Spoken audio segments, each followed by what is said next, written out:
Welcome back, guys. You might recall a video I made 6 days ago titled, Japan Just Begun Ruthlessly Fighting Back. I don't know why I said began like begun, but whatever, that's besides the point. More importantly, what was going on was a number of protests in Japan pushing back against, one, the nuisance tourists, which in my opinion is far too nice of a word for those people. I mean, they're much worse than just a nuisance, at least in my opinion.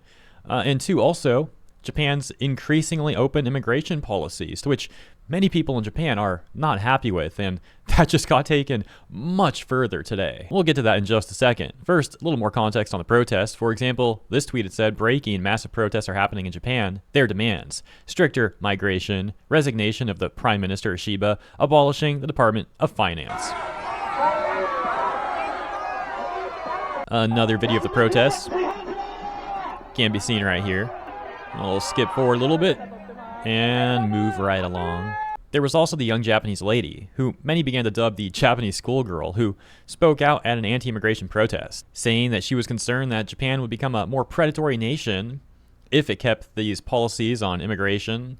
Although her words were more explicit than that, as you can see there on screen. She also went on to criticize Prime Minister Ishiba for his policies on immigration, saying, "Give us our country back." Needless to say, her speech ended up getting a lot of traction online.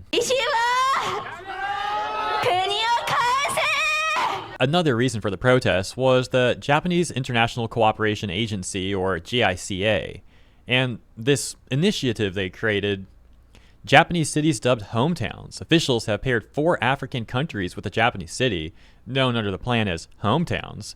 They are Tanzania with Nagai in the northern prefecture of Yamagata, Nigeria with Kisarazu in Chiba Prefecture near Tokyo, Ghana with Sanjo in Niigata Prefecture, and Mozambique with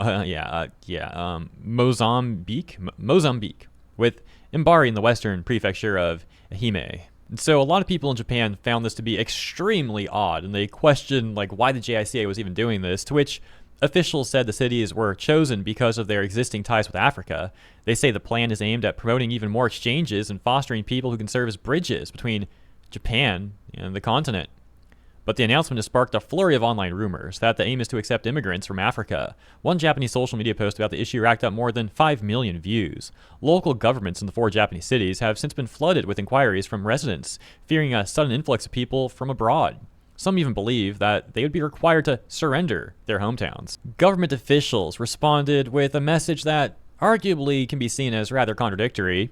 They said they've been explained to the people that JICA's plan is not an immigration drive, but an attempt to promote international exchanges and boost regional areas of Japan, which, again, many people just saw that as semantics, that it was indeed more or less an immigration drive. And that takes us here, a tweet saying Japanese protesting in front of JICA because of that African hometown fiasco.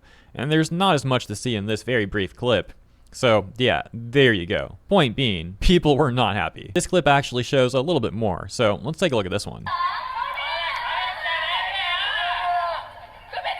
Alright, thank you so much for your patience. That takes us to the immense news coming out of Japan today. Crazy stuff, as we have politician Zengo Kurishida reporting breaking news. Prime Minister Shigeru Ishiba, the top political figure in Japan, has announced his intention to resign now.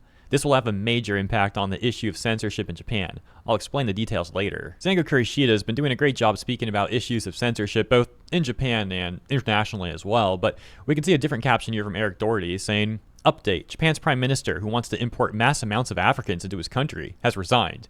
This, of course, is not the full story, as the Africa part specifically relates to the JICA and those hometowns that we went over. No, Ishida's policies are more broad than that. For example, there's also been a massive influx of Pakistani migrants coming over into Japan, and as we also went over throughout this video already, this has been the cause of concern for many people in Japan, and they took to the streets to protest these policies, and many also demand that Ishiba step down. Now, indeed, we have his resignation. Unfortunately, Japan has also had a persistent issue with Prime Minister leadership ever since Prime Minister Shinzo Abe's resignation back in 2020, with Fumio Kishida assuming office shortly before Abe had his life taken from him, and concluding with Kishida resigning with a very low approval rating. Ishiba would take over as Prime Minister in October 2024, and now just shy of a year later, he's announcing his resignation, with Ishiba similarly also experiencing an extremely low approval rating. Now, as mentioned, many people demanded Ishiba's resignation. However, there is undoubtedly an air of uncertainty left in Japan now, with people wondering who's going to take his place. That takes us back over to Zenko Kurishida, where he says why we're worried about the next prime minister, and linking to another tweet he made expanding on these concerns. Going on to say, with Japan's prime minister announcing his resignation, the race for the next prime minister has already begun. Sanae Takaichi, a member of the House of Representatives and currently considered the leading candidate to become the country's first female prime minister, has previously stated, quote, games featuring brutal murder scenes, obscene comics, online life-taking and dating sites, and message boards filled with slander are clearly harmful to the healthy development of young people and the creation of a safe society, unquote. There were a few more sentences that I skipped regarding certain material that we're not really allowed to discuss here on the platform. I'm sure you understand. But Zenko Kurishida went on to say, she's responded negatively to pre-election surveys regarding legal regulation of content, while she has also spoken positively about strengthening the anime manga industries. Many people still have concerns about her understanding of freedom of expression and her underlying approach, which she sees as censorious. Now, even her claims about wanting to strengthen the anime and manga industry can be seen as a negative, as we don't know exactly how she's defining strengthen. For example, unfortunately, we've seen a few Japanese politicians and even some higher-ups in the anime and manga industries stating that they want the medium to appeal to a more global audience. This is, of course, something that I've given my opinion on before, and I think it's a dire mistake for Japan to change the industry in an attempt to appeal more globally. What's made anime and manga so successful overseas is the unique factor that it has compared to Western comics and cartoons. People like that it's different, and they enjoy the authentic stories that Japanese people have crafted and want to tell. Shifting their creative vision in a forced attempt to appeal more globally is something that, as mentioned, I view as a great mistake. To put it into business terms, the Japanese anime and manga industry has a unique competitive advantage, one that we've seen some Western companies even try to imitate, and in the case of Western live actions, like Netflix seems to enjoy doing, even desperately attempting to leech off highly successful Japanese intellectual property. So Japan should not try and remove their own competitive advantage. Just keep making anime and manga for the people of Japan, and then the authentic fans from overseas will gladly enjoy them too. Lastly, Zenko Kurishida would say the full race begins tomorrow, and we must keep an eye on these issues, including eliciting statements and actions that will dispel concerns about censorship.